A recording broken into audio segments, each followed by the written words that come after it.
So the neat thing with Office 365 is that often when you open up a program, there's new features.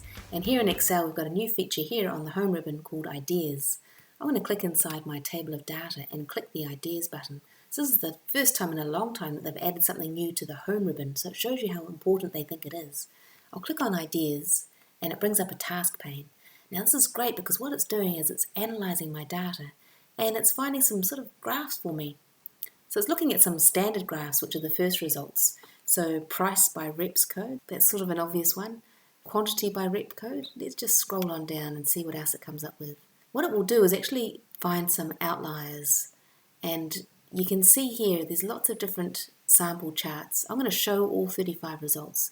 So it actually takes a couple of minutes, depending on your data, to bring back the results. But if we scroll on down, we can see it's found some really interesting details here. Let's find one of interest. So in this one here, the two reps have got noticeably higher amounts for one particular company. Two invoices here are particularly high in comparison to the other data. And you can see here, whoever's buying Pavlova is spending cash more than check or credit. This is random data that I've got here, but you can see what it's doing is it's drilling right down and giving me some ideas on how to analyze this data and to find those outliers for me. If I click on Insert Pivot Chart for this one, let's see what result. I'll just close my Ideas pane.